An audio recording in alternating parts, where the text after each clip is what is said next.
आज हम भावुचे गुरुदेव बही किसी पढ़ी बेले केमती हम जय जी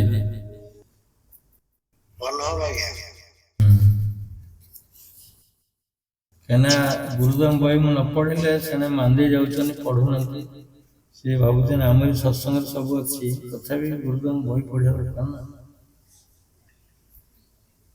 ଗୋଟେ ଭଲ ଚାପ୍ଟର ମୁଁ ଭାବୁଛି କେବେ ପଢିଥିଲି ନାଇଁ ପଢୁଥିବେ ମାନେ ସେମାନଙ୍କର ଫୋନ କରି କହୁଛନ୍ତି ଯେ ଆପଣ ବହି ଟିକେ ପଢନ୍ତୁ ଆମକୁ ଟିକେ ଭଲ ଲାଗିବ ଆମେ ବୁଝିପାରିବୁ ଏଇ ଟର୍ମରେ କହୁଛନ୍ତି ଆମେ ରେଗୁଲାର ପଢୁଥିଲୁ ସବୁଦିନ ଟିକେ ଟିକେ ଗୋଟେ ପାରା ପଢିକିରି ବୁଝେଇକିରି ମୁଁ ସତ୍ସଙ୍ଗ କରେ सी तो आईपार तथापि बेले बेले आम स्टार्ट करिया पढ़िया भावुची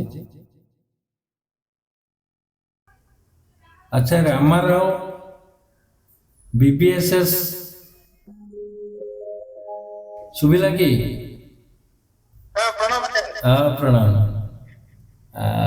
तुम्हें तो एबे आज सत्संग रे तुम्हें न्यू मेंबर हिसाब रे आछो कॉन्फ्रेंस रे तेणु तुम परिचय आम मागुचु ये जे तुम्हें कहीं सामिल है को बेस रे तुम अनुभव कर से कथा ठीक कहतु तुम परिचय दिंतु आड्रेस दिंतु कहतु कहीं सामिल है कौन इन्फ्लुएंस कला तुम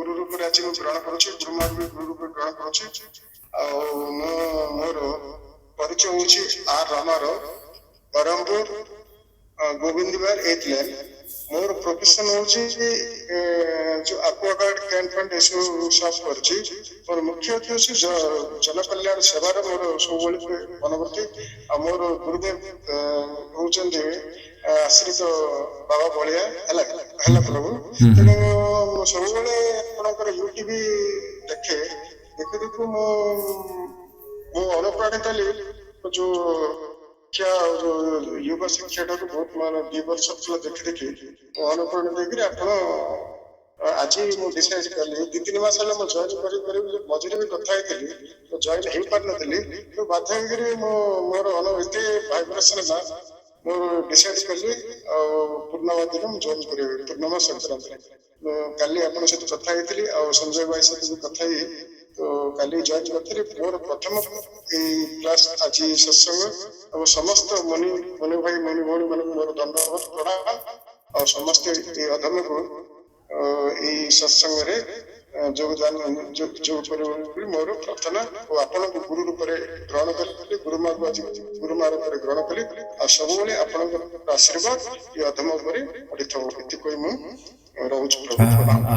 कहते जे कौन अनाथ आश्रम कर सोशल वर्क कहते कौन कर ना सोशल वर्क मोर गोटे अनाथ आश्रम गरीब पिला पढ़ुं जो बरहमपुर रोच मोर जन्मस्थान जो जन्मस्थान गोटे आश्रम है 80 पिला पढ़ुं केजन माने गवर्नमेंट कर अनाथ माने पिला पढ़ुं आ गोटे आश्रम जगह नहीं जो आश्रम रे किसी करें मु जो आश्रम भड़ा नहीं कर अभिराम परमंश आश्रम भितर मुझे गुरुकुल पिला माने रखाई गुरुकुल रखाई अभिन्न सुंदर गुरुकुल तो सी गुरुकुल भितर पिला माने अध्ययन कर 8 जन स्टाफ अच्छा तो सब मझे मझे जाए प्रत्येक मो विश्व हिंदू परिषद धर्माचार्य सुसंपर्क भी अच्छे तो धर्म रक्षा आपणकर जो वीडियो आपण जो यूट्यूब देखी बहुत अनुप्राणित हो जॉइन कर दीर्घ आज की 29 वर्ष है मोर ये आध्यात्मिक जीवन आरंभ हो भुवनेश्वर आरंभ हो भुवनेश्वर बरहमपुर मत फिर कंपानी काम कर ट्रांसफर हो ड्रॉइंग करी कंपानी सब छाड़देली निजे स्वतंत्र गुरु गुरु को समर्पण करी आपण जो विश्व जी गुरु मान सत्संग शुणी आपंकर सत्संग शुणला बहुत अनुप्राणित होकर सत्संग आज जॉइन कली मोर एक्सपीरियंस ठीक अच्छे धन्यवाद उद्देश्य ଯାହା ଥିଲା ସବୁ କହିଲେ, ତା ସହିତ ନିଜର ଠିକଣା ଆଉ ନିଜର କର୍ମକ୍ଷେତ୍ର,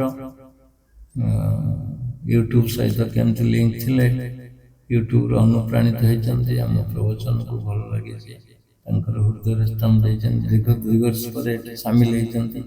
ଏମିତି ଅନେକ ଅଛନ୍ତି, ବହୁତ ପଛରେ ମଧ୍ୟ ଆସିକରି ସାମିଲ ହେଉଛନ୍ତି। ଶୁଣି ଶୁଣି ଶୁଣି ବହୁତ ଦିନ ପରେ ବି ଆସୁଛନ୍ତି, ମିଶୁଛନ୍ତି ଏଥିରେ। ଆଉ ଏଠି ଯେତେ ଅଛନ୍ତି ସବୁ ବର୍ତ୍ତମାନ ଯେଉଁ ये सब यूट्यूब शुणिकी आसुँच प्राय यूट्यूब 2% जदि डायरेक्ट कंटेंट आसते अवशिष्ट प्राय सब यूट्यूब रु देखिक सामिल होती। धन्यवाद। गंजाम से अच्छा हाँ अच्छा लिपु जी अच्छा से गंजाम आउ पुलसरार अच्छा से सामिल नहीं ना कि आडमिशन नहीं गंजाम के जगार सब जगह मन पड़ूनी से कोर्ट पाखे 7-8 जन आडमिशन नहीं कोर्ट पाखे माने ट्रेजरी तुम जो ट्रेजरी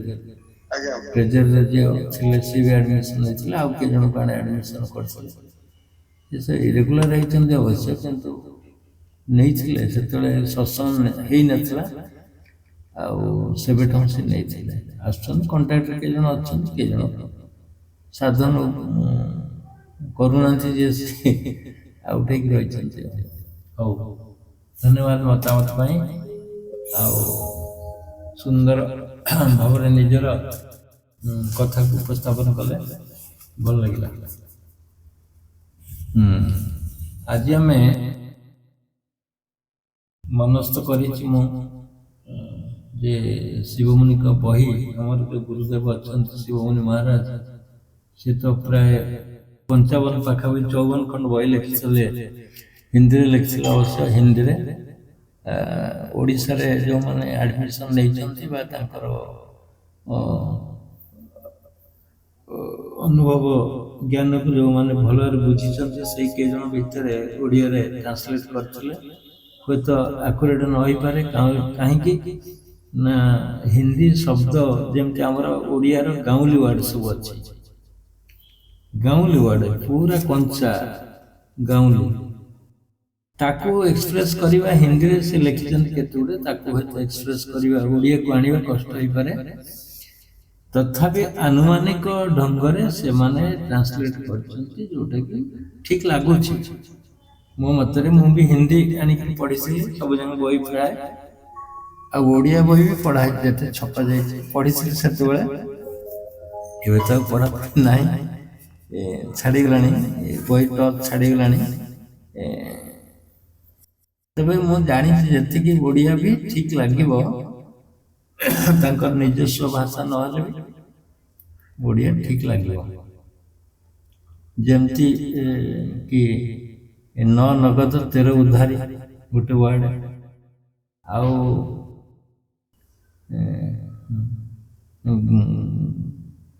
धोबी का गज ना घाटकी की घर की ना घाटकी की घर की ये सब गाँवली वर्ड से पूरे जनी होता ताको ट्रांसलेट करिवा मोर हिंदी रे जमा नॉलेज नहीं तथापि गोटे हिंदी बही के सेतेबेले मु ट्रांसलेट करी ओडिया हिंदी बुझी होता गोटे बही मधा करी आउ जन ट्रांसलेट करी बाहर कला मुझे पढ़ेनि रखिदेली तो उद्देश्य नाला बही छपेवा किंतु गोटे सौकरे मुझे अधा प्राय सूक्ष्म शरीर सूक्ष्म लोक स्वर्ग आ मर्त्यर रहस्य यही बहीटा मुझे तबे ठीक लगी रही जाए आमे एबे गोटे सब्जेक्ट नबा ईश्वर और रोग गोटे अजब सब्जेक्ट भाई लगुनि कि ईश्वर और रोग ईश्वर सहित रोगर कौन संपर्क बा ईश्वर गोटे जगह रोग गोटे जगह मिसिक ये सब अनुभव होची सब्जेक्ट आगु मोर मन ना कौन मोर ज्ञान थिला नथिला तापरे पढ़ी से ସେଇ ବହି ବର୍ତ୍ତମାନ ଧରିଛି, ଯୋଉ ବହି ମୁଁ ପଢୁଥିଲି ତା ଦେହରେ କିଛି ଅଣ୍ଡରଲାଇନ୍ ହେଇଛି। ଏ ବହି ନାଁ ହଉଛି ନିରୋଗ ହେବାର ଅଦ୍ଭୁତ ଉପାୟ। ବୁଝିଲେ କି? ବହି ନାଁ ହଉଛି ନିରୋଗ ହେବାର ଅଦ୍ଭୁତ ଉପାୟ। ମୁଁ ଆଜି ଏଇଥିପାଇଁ ପଢୁଛି, ତୁମକୁ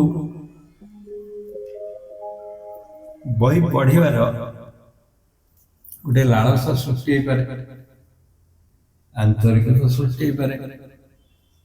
ଏ ବହି ପଢିଲେ ଜାଣିପାରିବେ କଣ ରହସ୍ୟ ସବୁ ଅଛି। ଆଉ ଆମକୁ ଯଦି କିଏ ମୁକ୍ତ କରିଥାଏ ସେ ହେଉଛନ୍ତି ଶିବମୁନିଙ୍କର ସାହିତ୍ୟ ବା ଶିବମୁନିଙ୍କ ବହି। ବୁଝିଲେ? ଶିବମୁନିଙ୍କ ବହି। ତେଣୁ ବହୁତ ଇମ୍ପୋର୍ଟାଣ୍ଟ ହଉଛି ଶିବମୁନିଙ୍କ ସାହିତ୍ୟ, ଯୋଉ ସାହିତ୍ୟ ପଢିକିରି ମୁଁ ରୋଗମୁକ୍ତ ହେଇଥିଲି। ସେତେବେଳେ କେହି ଯୋଗ ଶିକ୍ଷକ ଆମକୁ ପ୍ରେରଣା ଦେଇନଥିଲେ, ଏମିତି ଯୋଗ କର କି ଜ୍ଞାନର ଶକ୍ତି ଅଛି। ଏକଥା ବହିରେ ଯେ ଅନନ୍ତ ଶକ୍ତି ଅଛି କେହି ଆମକୁ କହିନଥିଲେ।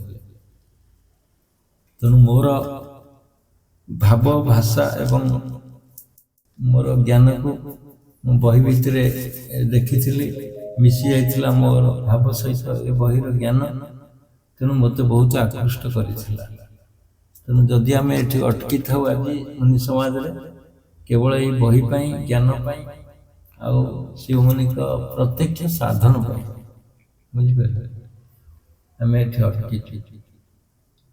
ହଉ ଆସନ୍ତୁ ସବଜେକ୍ଟ ଉପରକୁ ଯିବା। ମୁଁ ଅଳ୍ପ ପଢିବା, ଦେଖିବା ଯଦି ଭଲ ଲାଗିବ ପଢିବା, ନାହିଁ ତ ଛାଡ଼ିବା, କିଛି ନାହିଁ, ଚିନ୍ତା କରିବାର କିଛି ନାହିଁ। ଅଳ୍ପ ଅଳ୍ପ ପଢିଲେ ଭଲ ଲାଗିବ।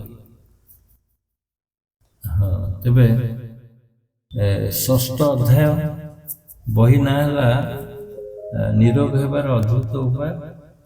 ମୂଳ ହିନ୍ଦୀ ରଚନା ଯୋଗେଶ୍ୱର ଆଦିକେଶ୍ୱର ପଣ୍ଡିତ ଶିବ କୁମାର ଶାସ୍ତ୍ରୀ। ଷଷ୍ଠ ଅଧ୍ୟାୟ,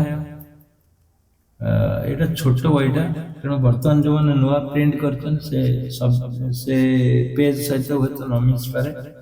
ତେଣୁ ପେଜ୍ 24, ଯେଉଁମାନେ ପୁରୁଣା ବହି ରଖିଛନ୍ତି ପେଜ୍ 24ରେ ପାଇବେ। ଷଷ୍ଠ ଅଧ୍ୟାୟ ଈଶ୍ୱର ଓ ରୋଗ। ସବଜେକ୍ଟ ହେଲା ଈଶ୍ୱର ଓ ରୋଗ।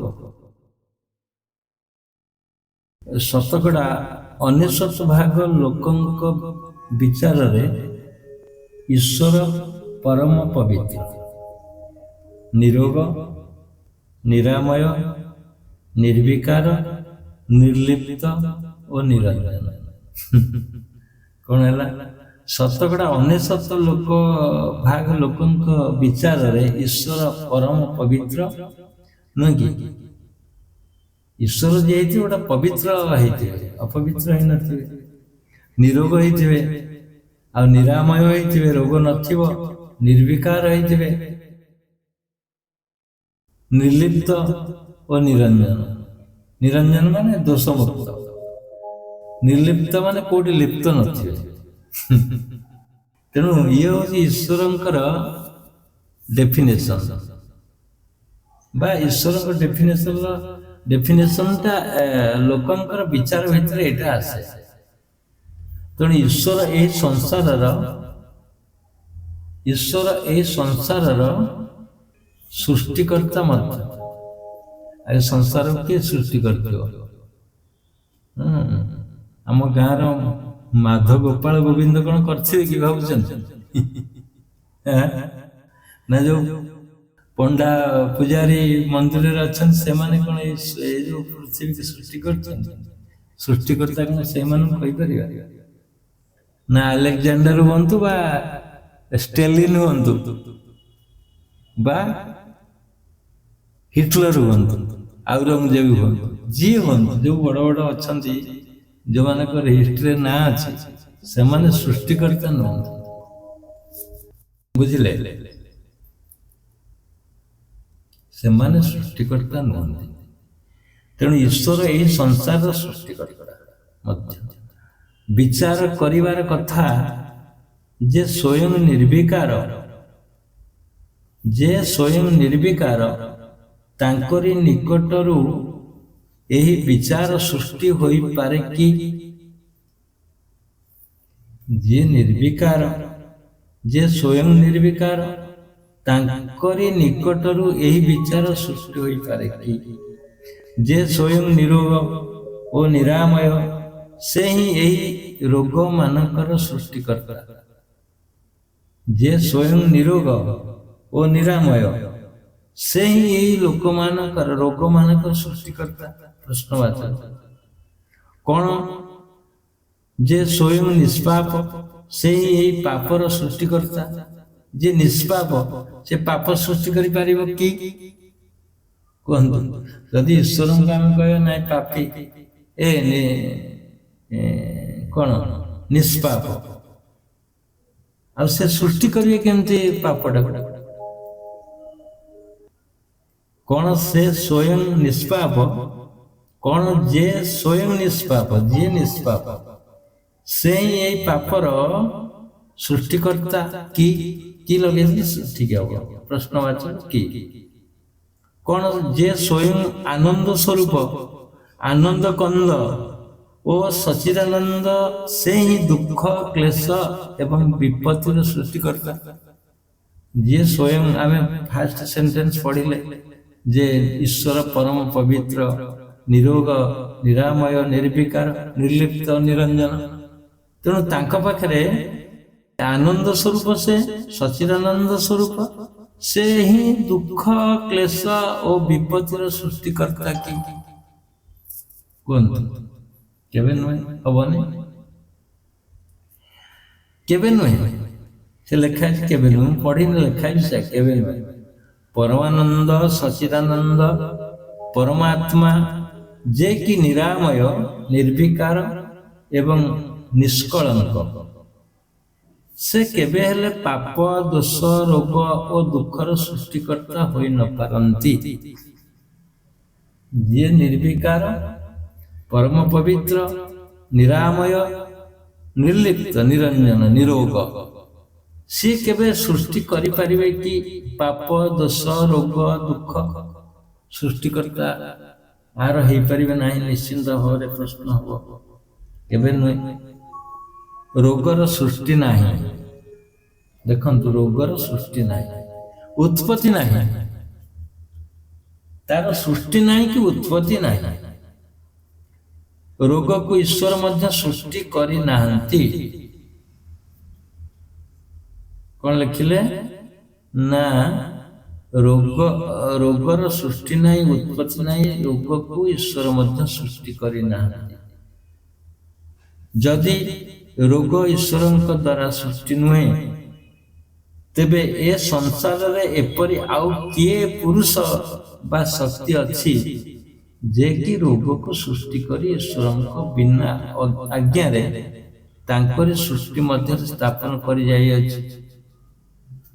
ଯଦି ଈଶ୍ୱର ସୃଷ୍ଟି କରିନାହାନ୍ତି ରୋଗ, ତାହେଲେ ଏପରି କିଏ ଅଛି, ଆଉ ଜଣେ କିଏ ପୁରୁଷ ବା ଶକ୍ତି ଅଛି ଯେ କି ରୋଗକୁ ସୃଷ୍ଟି କରି ଈଶ୍ୱରଙ୍କ ବିନା ଆଜ୍ଞାରେ ତାଙ୍କରି ସୃଷ୍ଟି ମଧ୍ୟରେ ସ୍ଥାପନ କରି ଯାଇଛି? ସେ ତ ସୃଷ୍ଟିକର୍ତ୍ତା ଟୋଟାଲ। ତେଣୁ ଆଉ ଯିଏ ସୃଷ୍ଟିକର୍ତ୍ତା ଆସିଲା ବା କହିଲା ବା ସୃଷ୍ଟି କଲା ରୋଗକୁ, ତାହେଲେ ସିଏ କିଏ? ସେ ପୁରୁଷ। ଏମିତି କିଏ ଅଛି କି ଆସିକିରି ବିନା ଆଜ୍ଞାରେ ଈଶ୍ୱରଙ୍କର ଏମିତି କରିଦେଇ ପଳେଇବ? ପଳେଇବ କି? ଏ ସୃଷ୍ଟିରେ ଏପରି କୌଣସି ସ୍ଥାନ ନାହିଁ ଯେଉଁଠାରେ କି ସଚିଦାନନ୍ଦ, ନିର୍ବିକାର, ନିରାମୟ ଈଶ୍ୱର ନାହିଁ। ଏମିତି କୌଣସି ସ୍ଥାନ ନାହିଁ ଯୋଉଠି କି ସଚିଦାନନ୍ଦ ଈଶ୍ୱର ନାହାନ୍ତି। ଓମ୍ନି ପ୍ରେଜେଣ୍ଟ, ଓମ୍ନିସେଣ୍ଟ, ଓମ୍ନି ପ୍ରେଜେଣ୍ଟ, ଓମ୍ନିସେଣ୍ଟ, ସର୍ବତ୍ର ବିଦ୍ୟମାନ, ଓମ୍ନି ପ୍ରେଜେଣ୍ଟ। ତେଣୁ ସବୁଠି ବିଦ୍ୟମାନ ଥିବା ଈଶ୍ୱର ସଚିଦାନନ୍ଦ, ନିର୍ବିକାର, ନିରାମୟ ଈଶ୍ୱର ନାହାନ୍ତି, କହିହେବନି। ଯଦି ଏ ସଂସାରରେ ଏପରି କୌଣସି ସ୍ଥାନ ଥାନ୍ତା ଯେଉଁ ସ୍ଥାନରେ କି ଈଶ୍ୱର ଅବିଦ୍ୟମାନ,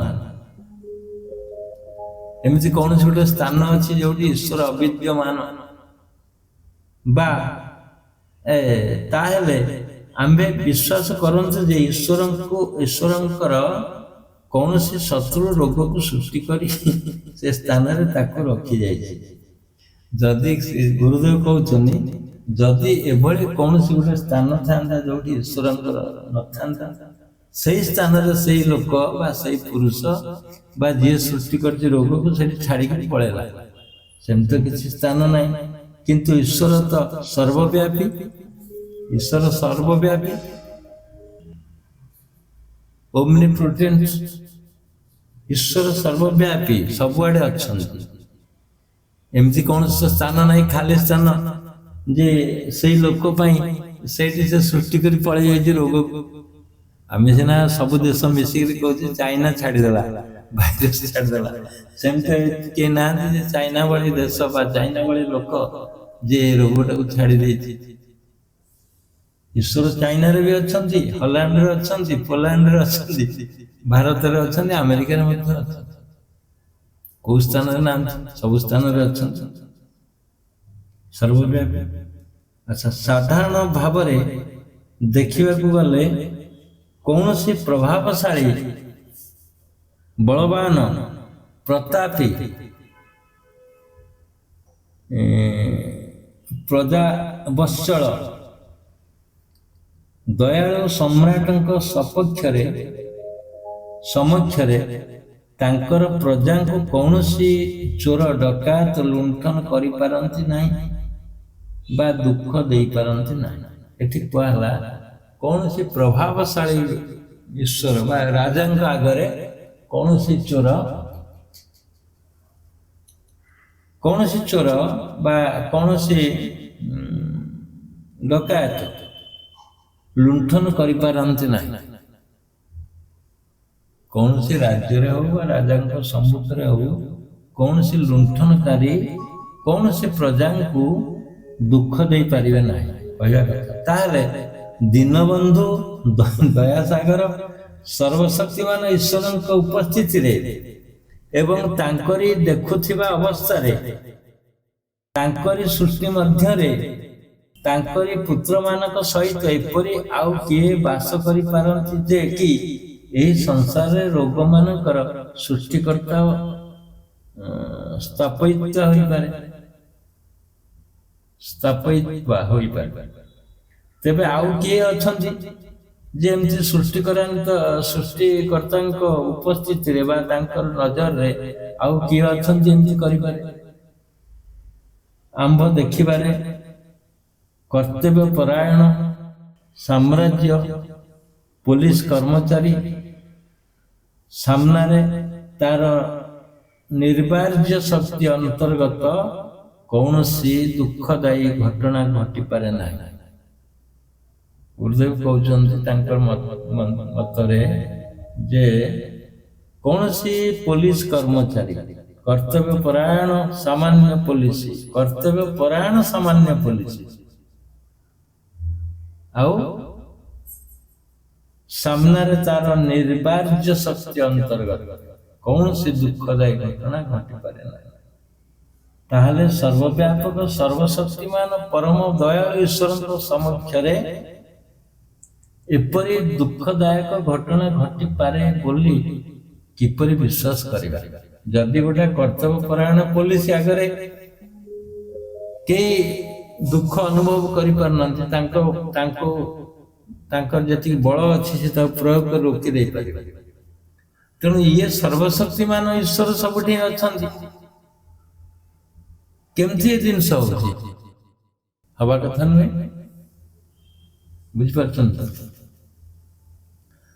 ଉପରୋକ୍ତ ଦୃଷ୍ଟାନ୍ତ ଗୁଡ଼ିକୁ ସିଦ୍ଧ ହେଉଛି ଯେ ବାସ୍ତବରେ ରୋଗ ବୋଲି କୌଣସି ପଦାର୍ଥ ଈଶ୍ୱରଙ୍କ ଦ୍ୱାରା ବା ଅନ୍ୟ କାହାରି ଦ୍ୱାରା ମଧ୍ୟ ସୃଷ୍ଟି ହୋଇନାହିଁ।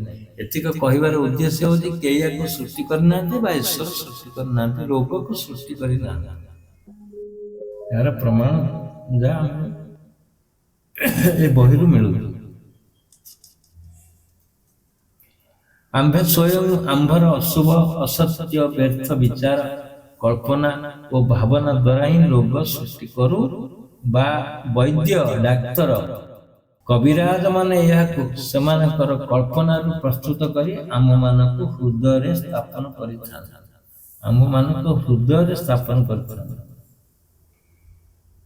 ତେବେ ଏ ରୋଗ ନା ଈଶ୍ୱର ସୃଷ୍ଟି କରିଛନ୍ତି ନା କୌଣସି ବ୍ୟକ୍ତି ସୃଷ୍ଟି କରିଛି। ତାହେଲେ କିଏ ସୃଷ୍ଟି କଲା? ନା ଆମ୍ଭେ ଆମ୍ଭର ଅଶୁଭ ଭାବନା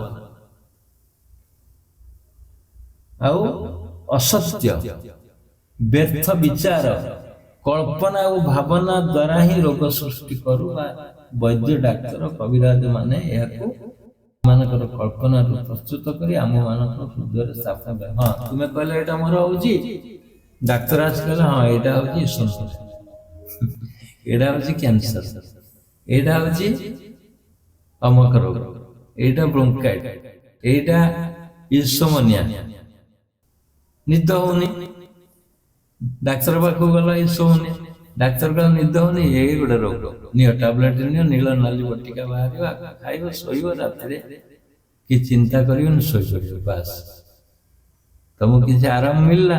ଡାକ୍ତର କହିଛି ସେଥିରେ ମଧ୍ୟ କିଛି ରୋଗ ଭଲ ହବ, ତମ ବିଶ୍ୱାସ ଅଛି ଡାକ୍ତର ଯେହେତୁ, ହବ କି ନାହିଁ?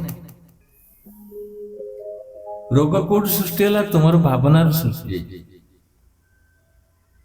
ରୋଗଟା ନା ଡାକ୍ତର ସୃଷ୍ଟି କରିଛି, ନା କୌଣସି ଖରାପ ଲୋକ ସୃଷ୍ଟି କରି ପଡ଼େ, ନା ଈଶ୍ୱର ସୃଷ୍ଟି କରେ, କିଏ ସୃଷ୍ଟି କରିନାହାନ୍ତି? ତୁମେ ସ୍ୱୟଂ ସୃଷ୍ଟି କରିଛ ତୁମ ଭାବନା। ଇଏ ଗୋଟେ ପାରା ଗଲା। ସେକେଣ୍ଡ ପାରା, ବାସ୍ତବରେ ଦେଖିବାକୁ ଗଲେ ଏ ସଂସାର ଆମ୍ଭ ଦ୍ୱାରା ସୃଷ୍ଟି ହୋଇଅଛି। ଗୋଟେ ସେଣ୍ଟେନ୍ସ, ବାସ୍ତବରେ ଦେଖିବାକୁ ଗଲେ ଏ ସଂସାର ଆମ୍ଭ ଦ୍ୱାରା ସୃଷ୍ଟି ହୋଇଛି। ତୁମେ ଆଶ୍ଚର୍ଯ୍ୟ ଲାଗୁଛି, ତୁମେ କହ ତ ମୁଁ ତ ସୂର୍ଯ୍ୟ ସୃଷ୍ଟି କରିନି, ମୁଁ ତ ବର୍ଷା ସୃଷ୍ଟି କରିନି, ମୁଁ ତ ମେଘ ସୃଷ୍ଟି କରିନି, ମୁଁ ତ ଗଛ ସୃଷ୍ଟି କରିନି, ମୁଁ ତ ପୃଥିବୀ ସୃଷ୍ଟି କରିନି, ଜଳ ବାୟୁ ଆକାଶ କିଛି ମୁଁ କରିନି, ଆମ୍ଭ ଦ୍ୱାରା କେମିତି ହେଲା? ପ୍ରଶ୍ନ ଆସିବ କି ନାହିଁ? ଏ ସେଣ୍ଟେନ୍ସ ବେସ୍ କରିକି ଆଶ୍ଚର୍ଯ୍ୟ ଲାଗିବ କି ନାହିଁ? ବେଦରେ କୁହାଯାଇଛି ତତ୍ ସୃଷ୍ଟ୍ୱା ତଦେବାନୁ ପ୍ରାବିଶ୍ଚାତ୍। ବେଦରେ କୁହାଯାଇଛି, ଆମେ କହୁ ବେଳେ ବେଳେ ଏଇଟା ତତ୍ ସୃଷ୍ଟ୍ୱା ତଦେବାନୁ ପ୍ରାବିଶତ୍, ଅର୍ଥାତ୍ ତାକୁ ସୃଷ୍ଟି କରି ତା ଭିତରେ ପଶିଗଲା। ତତ୍ ସୃଷ୍ଟ୍ୱା, ତାକୁ ସୃଷ୍ଟି କରି, ତଦବାନୁ ପ୍ରବିଶାତ୍, ତା ଭିତରେ ପ୍ରବେଶ କରିଗଲା।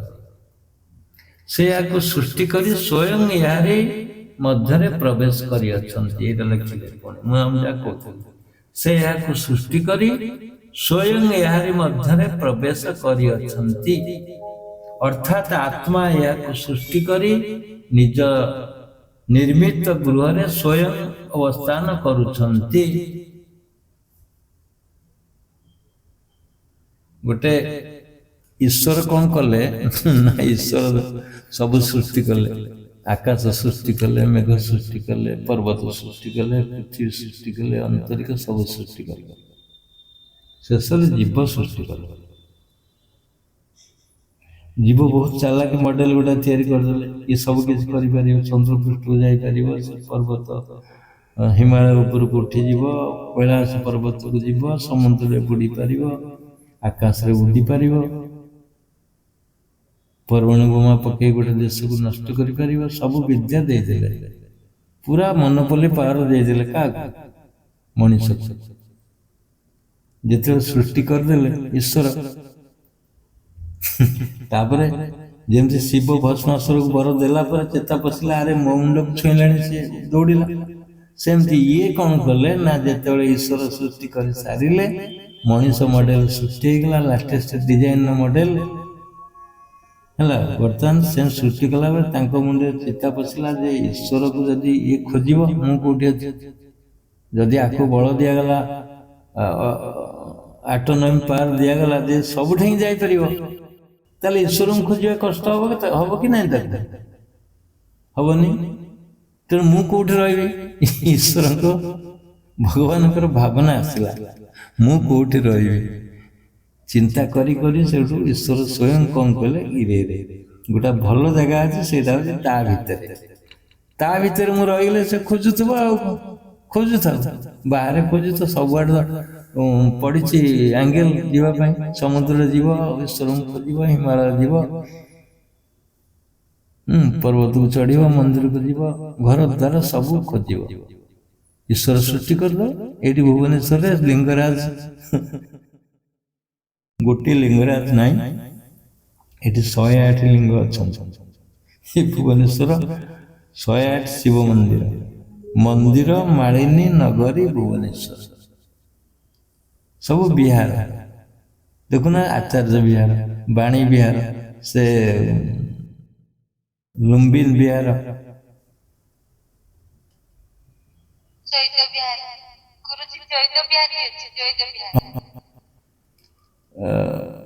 ଲୁମ୍ବିନ ବିହାର, ସେ ଶୈଳେନ୍ଦ୍ର ବିହାର ନା କଣ ସେପଟେ ସବୁ ଅଛି, ଯୋଉ ପଟିଆ ଲୁମ୍ବିନ ଲୁମ୍ବିନ, ନୀଳାଦ୍ରି ବିହାର, ସବୁ ବିହାର। ତେଣୁ ଭୁବନେଶ୍ୱର ନଗରୀ ଏକ ମନ୍ଦିର ମାଳିନୀ ନଗରୀ। ଏଠି ସବୁ ଶିବଲିଙ୍ଗ ଅଛନ୍ତି, 108 ଶିବଲିଙ୍ଗ। କୋଉଠି ନଥିବେ ଭାରତରେ ଏତେ ଶିବଲିଙ୍ଗ, ହେଲା କି? ତେଣୁ ଇଏ ସୃଷ୍ଟି ହେଇଯାଇଛି। ଈଶ୍ୱର ଭାବିଲେ ଇଏ କେତେ ଆଡେ ଈଶ୍ୱର ସୃଷ୍ଟି, ମନ୍ଦିର ସୃଷ୍ଟି କରି ତା ଭିତରେ ଖୋଜିବେ ମତେ, ନା ମୁଁ ମତେ ପାଇବେ ନା ଖୋଜିବେ, ମୁଁ ତ ଭିତରେ ରହିଛି। ତତ୍ ସୃଷ୍ଟ୍ୱା ତଦେବାନୁପ୍ରାବିଶତ୍, ବେଦ କହୁଛି। ତାକୁ ସୃଷ୍ଟି କରି ସେ ତା ଭିତରେ ପ୍ରବେଶ କରିଗଲା। ଖୋଜୁଥାଉ ମଣିଷ କୋଉଠି ଖୋଜୁଛି। ଏ କେବଳ ସୌଭାଗ୍ୟ ହଉଛି ଯିଏ ମୁନି ସମାଜକୁ ଆସିବେ, ଏହାର ଠିକଣା ମିଳିବ। ଏ ଟ୍ରାଫିକରେ ମିଳିଯିବ ସଠିକ ଠିକଣା, ନହେଲେ ଆଉ କୋଉଠି ଯିବେନି। ଯଦିଓ ଶଙ୍କରାଚାର୍ଯ୍ୟ କହିଛନ୍ତି ଜଗତ ମିଥ୍ୟା, ଆତ୍ମା ସତ୍ୟ, ଜଗତ ମିଥ୍ୟା, ଜୀବ ବ୍ରହ୍ମୈବ ନା ପର କହିଛନ୍ତି। ଜୀବ ବ୍ରହ୍ମ ପର ନୁହନ୍ତି, ଏକ।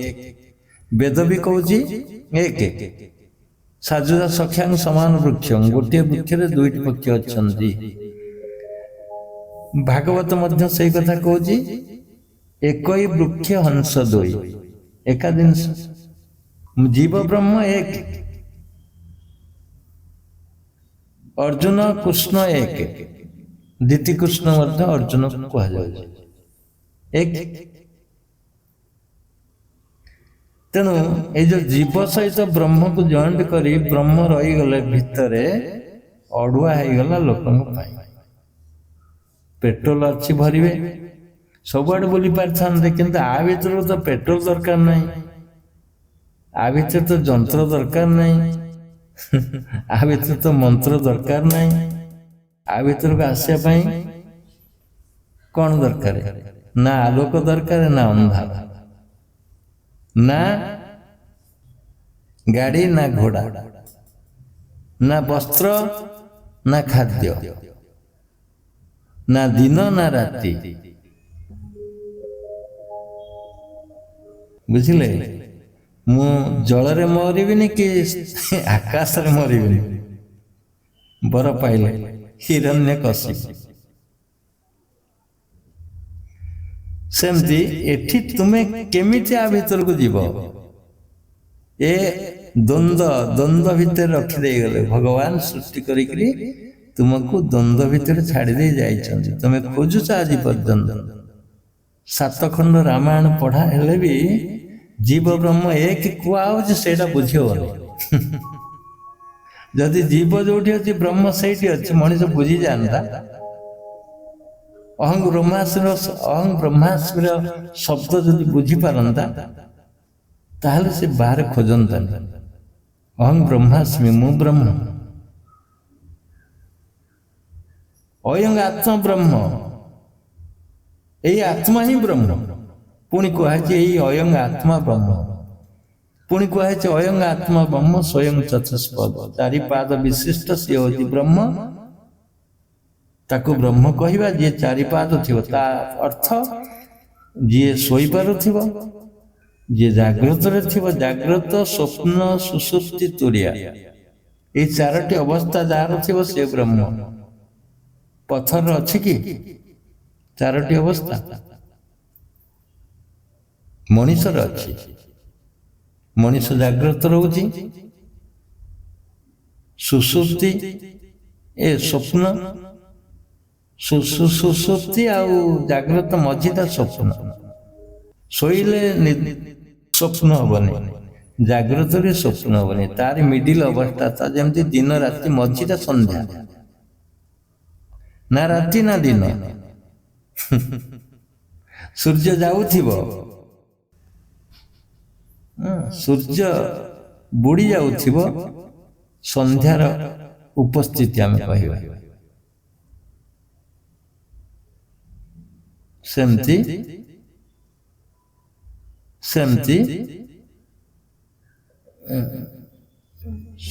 ଜାଗ୍ରତ, ସ୍ୱପ୍ନ, ସୁଷୁପ୍ତି ଏ ତିନୋଟି ଅବସ୍ଥା ବୁଝିପାରୁଛନ୍ତି। ଜାଗ୍ରତ ମାନେ ତୁମେ ମୋ କଥା ଶୁଣୁଛ ନା ଜାଗ୍ରତ। କାଉ ବୋବେଇଲା ତୁମେ ଶୁଣିଲ ଜାଗ୍ରତ, କୁକୁର ଭୁକିଲା ଜାଗ୍ରତ ତମେ ଶୁଣିପାରୁଛ, ଗଣ୍ଡଗୋଳ ହେଲା ଶୁଣିପାରୁଛ, ଜାଗ୍ରତ ଶୁଣିପାରୁଛ। ସ୍ୱପ୍ନ ବି ସେମିତି, ଜାଗ୍ରତ ନଥିବ, ନିଦ୍ରା ବି ନଥିବ, ସେଇ ଅବସ୍ଥା ସ୍ୱପ୍ନ। ସ୍ୱପ୍ନରେ ତୁମକୁ ସେ ଦେଖେଇବ। କିଏ ଦେଖେଇବ ନା ଯିଏ ତୁମ ଭିତରେ ଅଛି। ଯୋଉ ବିନ୍ଧାଣି ତୋତେ କଲା ନିର୍ମାଣ, ସେଇ ତୋ ଦେହରେ ରହିଲା ଜାଣ। ଯୋଉଟା କି ଆମେ କହୁଛେ ତଦବାନ ପ୍ରବିଶାତ, ଯିଏ ପ୍ରବେଶ କରିଗଲା, ଯିଏ ତୋତେ ସୃଷ୍ଟି କଲା। ଏ ବଳରାମ ଦାସ ଲେଖିଲେ ଏଇଟା, ଯେଉଁ ବିନ୍ଧାଣି ତୋତେ କଲା ନିର୍ମାଣ, ସେଇ ତୋ ଦେହରେ ରହିଲା ଜାଣ। ଲଗାଇଲା କବାଟ, ରଖିଲା 10 ବାଟ। କବାଟ ଲଗେଇ ଦେଇଛି 10 ବାଟଟା, ସବୁ ବାଟରେ କବାଟ ଲାଗିନି, ଗୋଟିଏ ବାଟରେ କବାଟ ଲାଗିଛି 10 ବାଟଟା। ଲଗାଇଲା କବାଟ, ରଖିଲା 10 ବାଟ। ଗୀତଟା ଆଉ କଣ ବୁଝେଇକିରି କହିଥାନ୍ତି କି? ତୁମେ ଠାରରେ ବୁଝିବାକୁ ପଡିବ। 9 ବାଟ ଖୋଲା ଅଛି, ନାକ, କାନ, ପାଟି, ଆଖି, ଆନସ, ମଳଦ୍ୱାରମ ଏବଂ ପରିସ୍ରାୟୀ ଏସବୁ ଖୋଲା ଅଛି 9ଟା ଦ୍ୱାର। ଗୋଟିଏ ଦ୍ୱାର ବନ୍ଦ ଅଛି। ଲଗାଇଲା କବାଟ, ରଖିଲା 10 ବାଟ, ସେଇଟା ବନ୍ଦ ଅଛି, ଦୁଃଖ ଦୁଃଖିଟା। ବୁଝିଲେ? ତେଣୁ ଯେଉଁ ବିନ୍ଧାଣି ତୋତେ କଲା ନିର୍ମାଣ, ସେଇ ତୋ ଦେହରେ ରହିଲା ଜାଣ। ସେ ତୁମ ଭିତରେ ଅଛି, ସେ ସ୍ୱପ୍ନ ସୃଷ୍ଟି କରୁଛି। ଦେଖନ୍ତୁ, ତାର ମୂଳ ମଞ୍ଜି ସୂକ୍ଷ୍ମ ରୂପରେ ସେ ରହିଛି, କିନ୍ତୁ ବେଳେ ବେଳେ କଣ ଝାପସା, ଗୋଟେ ପ୍ରେତ ଯଦି ତମ ଘରେ ଥିବ, ସେ ତୁମ ବାହାରିବାକୁ ଚାହୁଁଥିବ, ତମକୁ ଛାଇ ରୂପରେ ଦେଖେଇଦବ। କିଏ ଚାଲିଗଲା କି, ଖଡକିନି କିଏ କରିଦେଲା କି, ମାନେ ସେ ଯିବାକୁ ଚାହୁଁଛି, ଯାଇପାରୁନି, କୌଣସି କାରଣବଶତଃ ଅଟକି ଯାଇଛି, ବନ୍ଧନରେ ପଡ଼ିଯାଇଛି। ସେମିତି ଆତ୍ମା ବନ୍ଧନରେ ପଡ଼ିନି କି, ତୁମ ଭିତରେ ରହିକିରି ଆତ୍ମାର ବନ୍ଧନ, ଜୀବ ପାଶ, ଜୀବ ପାଖରେ ବନ୍ଧନରେ ପଡ଼ିଛି ଆତ୍ମା ବିଚାରା। ସେ କଣ କରୁଛି ନା, ବେଳେ ବେଳେ ତୁମକୁ ସ୍ୱପ୍ନ ଦେଖାଉଛି। ହେଇ ମୁଁ ଆକାଶ, ହେଇ ମୁଁ ପର୍ବତ, ମୁଁ ଘୋଡ଼ା, ମୁଁ ହାତୀ, ମୁଁ ବାଘ, ମୁଁ ଦ୍ୱନ୍ଦ, ମୁଁ କଜିଆ ଲଗେଇ ଦଉଛି ବେଳେ ବେଳେ ତୁମ ଭିତରେ। କାହା ସହିତ ଗଣ୍ଡଗୋଳ କରୁଛ, କୋଉଠି ଖାଇବାକୁ ଯାଇଛ, ରାସ୍ତାରେ ଭଲ କାର୍ ଧରି ବୁଲୁଛ, ଫସଲ କିଆରେ କାଟୁଛ, ନିଜ ଫସଲ ଅମଳ କରୁଛ, ଖାଉଛ ଭୁରି ଭୋଜନ। ଆରେ ଦେଖନ୍ତୁ, ଏଇ କଥାଟା ବିଚାର କଲେ କେତେ ସୁନ୍ଦର କଥା, ଇଏ କେତେ ସୁନ୍ଦର ମାନେ ଦର୍ଶନଟା ଏଠି ରହିଛି ସ୍ୱପ୍ନରେ। କେବେ ବିଚାର କରୁନ। ସିଧା ଆସିଲା, ମା କହିଲ ଏ ବାଢ ମୁଁ ଖାଇବି, ମୋ ଭୋକ ହେଲାଣି। ମା ତରବର ହେଇକି ବାଢି ଦିଏ, ମୋ ପୁଅ ଖାଇବ। ପୁଅ କେବେ କହିନି ମା ଆରେ ସ୍ୱପ୍ନ ଦେଖିଛୁ, କେବେ କହିଛି ମା କହିଲେ, ମା କେବେ କହିଛି ପୁଅକୁ ସ୍ୱପ୍ନ ଦେଖିଛୁ? ଏଇଟା କୋଉଠୁ, ଏ ବିଦ୍ୟା କୋଉଠି ମିଳେ? ଗୁରୁଙ୍କ ପାଖରେ ମିଳିବ। ଖା, ମା କହିବ ଖା। ଯେତେ ଖାଇଲେ ବି ମା ପୁଅ ଖାଇନି ବୋଲି କହିବ। ବୁଝିଲେ? କିଏ ଖଡଧଡ କଲା ଗଲା, ଇଏ କଣ ଆତ୍ମା କି? ବୁଝିଲେ? ଖଡଧଡ ସେମିତି ଆତ୍ମା ବେଳେ ବେଳେ କଣ କରେ ଖଡଧଡ କରୁଛି, ଦେଖେଇ ଦଉଛି ତା ବିଶ୍ୱରୂପ ବେଳେ ବେଳେ। ଦେଖେ ଯଶୋଦାକୁ ଯେମିତି କୃଷ୍ଣ ଦେଖେଇ ଦେଇଥିଲେ ବିଶ୍ୱରୂପ, ପାଟି ଆଁ କରି ଦେଖେଇ ଦେଇଥିଲେ, ସେ ଜୀବ ବ୍ରହ୍ମ ପା। ଦୁର୍ଯ୍ୟୋଧନ ଦେଖିଥିଲେ, ଯଶୋଦା ଦେଖିଥିଲେ, ଆଉ କିଏ ଦେଖିଥିଲେ? ହୁ କ୍ୟାନ୍ ସେ, କିଏ କହିପାରିବେ କୁହନ୍ତୁ? 3 ଜଣ ଦେଖିଥିଲେ ବିଶ୍ୱରୂପ।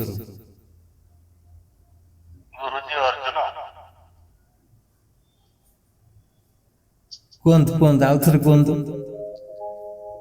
ଅର୍ଜୁନ ସଠିକ ଆନ୍ସର କି? ଯଶୋଦା କହିଲେ ବା। ଯଶୋଦା ଦେଖିଥିଲେ, ଦୁର୍ଯ୍ୟୋଧନ ଦେଖିଥିଲେ। ଦୁର୍ଯ୍ୟୋଧନ ଭୟରେ ଦେଖେଇଲେନି, ଯାଇଥିଲେ ଦୂତ ହିସାବରେ। ଥାର୍ଡ ପାର୍ଟି କିଏ? ଥାର୍ଡ ପାର୍ଟି ତୁମେ। ଅର୍ଜୁନ କହୁଛ ସଠିକ ଆନ୍ସର କି? କୁହ।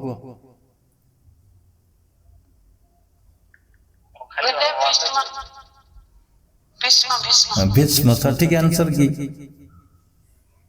ଆମେ ଏବେ ଆଲୋଚନା କରିଥିଲେ।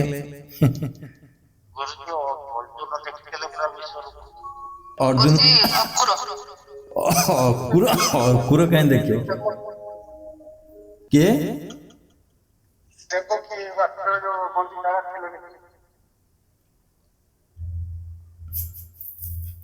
ଦେବକୀ ଦେଖିଥିଲେ। ମୁଁ ବି କନଫ୍ୟୁଜନ ପଡିଲିନି, ସବୁ ଯାକ ଆସି ତ ସବୁ ଦେଖିଛନ୍ତି, ବୁଝିଲେ? ଇଏ ଯେତେ ଗୁଡେ ନାଁ କଲେ ସବୁ ତ ଦେଖିଛନ୍ତି। ବିଶ୍ୱରୂପ ଦେବକୀ ଦେଖିନାହାନ୍ତି, ବୁଝିଲେ? ସେ ତାକୁ ନେଇକି ଗଲେ, କୃଷ୍ଣଙ୍କୁ ନେଇକି ଯାଉଥିଲେ ବସୁଦେବ, ବିଶ୍ୱରୂପ ଦେଖିନାହାନ୍ତି।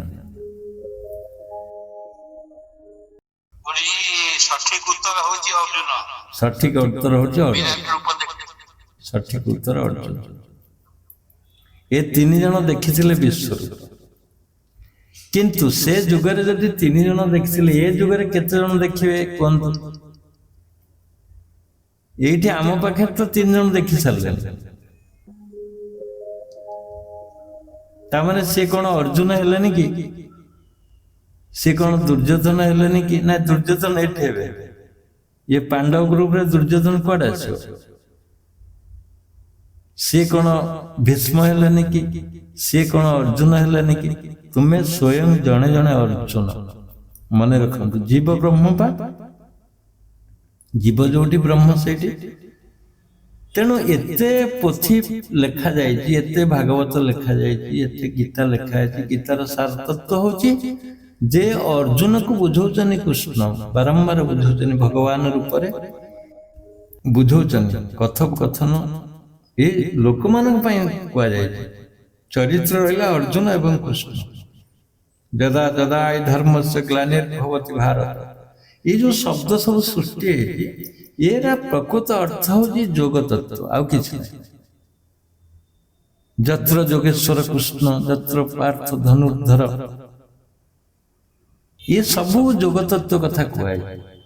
के अर्जुन नथिले कि के कृष्ण नथिले, दी जणक मिसिले युद्ध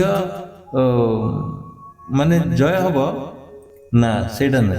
से ता तळे लिखिछि मतिरि मम नीतिरि मतिरि मम, मो मोर मन को नीतियुक्त करा जाओ, ताहले मु जितिबि।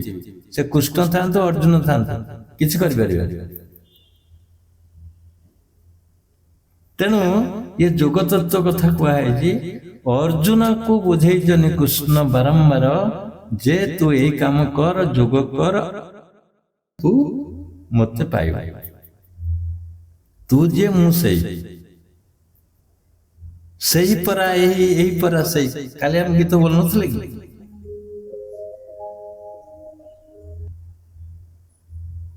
तेणु जो स्वप्नर भाषा मु कहि कि एते आडू नै गली, स्वप्न बारंबार आत्मा तुम भीतर रही कि लुचिछि ना, लुचिछि ना, गोड़ दीटा दिसुछि नै कि?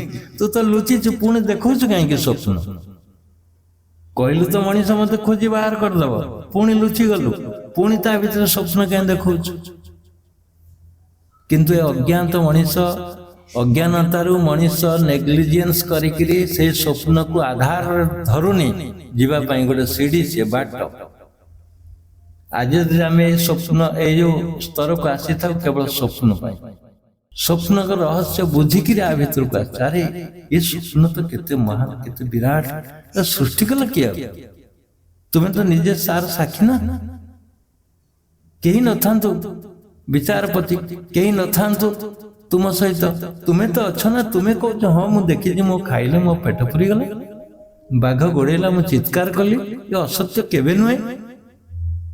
କାହିଁକି ଅସତ୍ୟ ହବ କୁହନ୍ତୁ ତ? କାହିଁକି ଅସତ୍ୟ ହବ? ବାଘ ଗୋଡେଇଛି, ତୁମେ ତ ବଳିଷ୍ଠ ପ୍ରମାଣ ନା। ଥରେ କ୍ରିୟା ଯୋଗର ଜଣେ ବାବା ମତେ କହିଲେ, ମୁଁ ସେତେବେଳେ ରିସର୍ଚ୍ଚ ମାଇଣ୍ଡରେ ଥିଲି, ମତେ କହିଲେ ତୁମେ ଏ କଥା ମନେ ରଖନ୍ତୁ, କାହିଁ କହିଲ ଭୁଲି ପୂର୍ବଟା। ତୁମେ କହୁଛ ନାଭି ଚକ୍ର ଡିସପ୍ଲେସ୍ ହୁଏ, ଏ ଅସମ୍ଭବ କଥା, ପାଗଳ ଭଳି କଥାବାର୍ତ୍ତା କରୁଛ। ମତେ ସେତେବେଳେ କ୍ଲାସମେଟ୍ ଅବଶ୍ୟ ଏ କଥା ମତେ କହିଲେ। କହିଲେ ତୁମେ ତୁମର ଗୁରୁ ତ ସାରେ ଅଛନ୍ତି ଆମର ପ୍ରଜ୍ଞାନନ୍ଦ ଗିରି, ଆପଣଙ୍କର ଲେକ୍ଚର ଥିଲେ, ପଢଉଥିଲେ, ତାଙ୍କ ପାଖକୁ ଯିବା। ମତେ ଚ୍ୟାଲେଞ୍ଜ ରୂପରେ ଆଣିଲେ। ମୁଁ କହିଲି ଶୁଣନ୍ତୁ, ସେଇଟା ମୋର ପରିଭାଷା, ମୋର ଅଭିଜ୍ଞତା ଜ୍ଞାନ କହୁଛି। ମୁଁ ନିଜେ ଦେଖିଛି, ଜାଣିଛି କେମିତି ଡିସପ୍ଲେସ୍ ହୁଏ, ନାଭିଚକ୍ର କେମିତି ଡିସପ୍ଲେସ୍। ସାରା ପୋଥି ଆଣି ଥୁଅନ୍ତୁ ମୋ ଆଗରେ, ସାରା ପୃଥିବୀର ସବୁ ଲୋକ ଗୋଟେ ସାଇଡରେ ଛିଡା ହେଇକି ଯଦି କହିବେ ନୁହେଁ, ମୁଁ କହିବି ହଁ।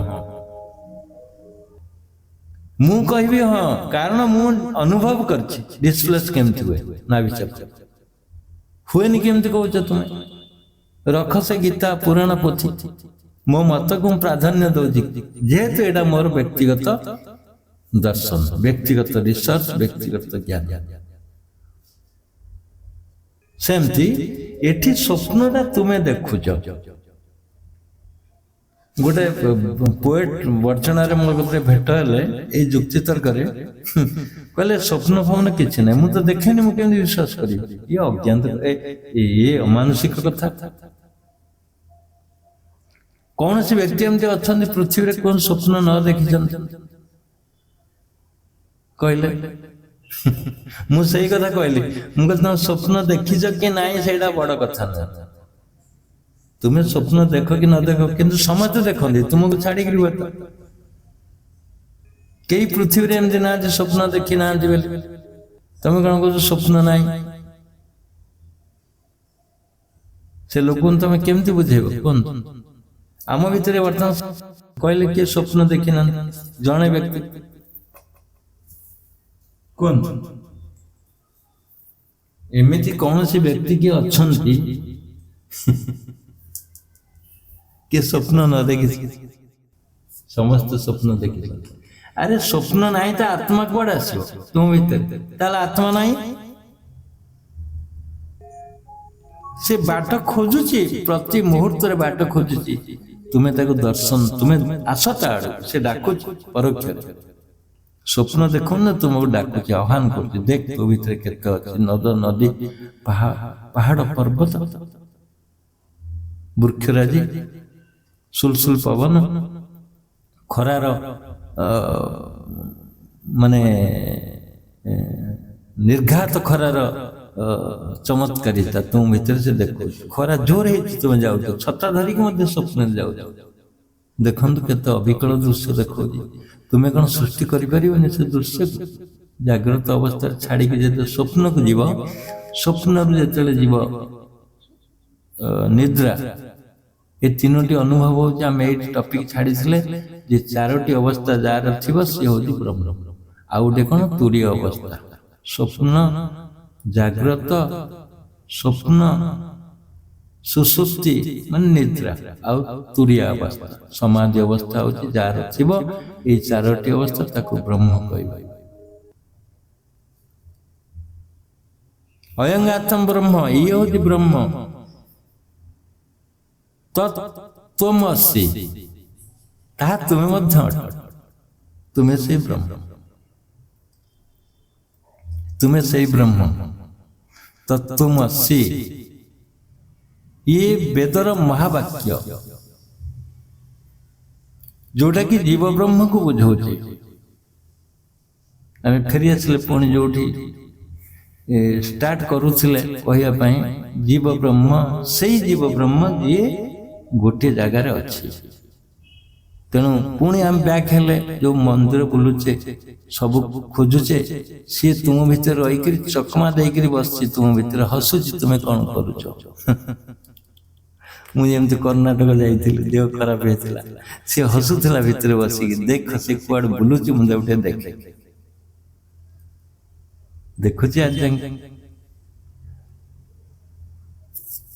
बुझे केड़े विचित्र दृश्य ये देख केड़े विचित्र से लुचिक रही तुम भर तुम देखा दो तुम्हें कोशिश करिया तुम्हें खोजिया पड़ो ना धूप ना दीप ना चंदन ना बेलपत्र ना क्षीर दरकार किछि ना कौन दरकार ताले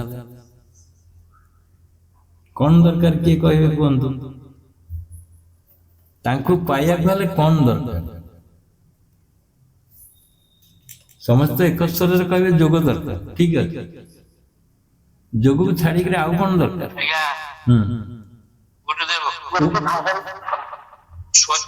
स्वयं गुरुदेव जो तत्व गुरु जो अनुभूति आमको दौरान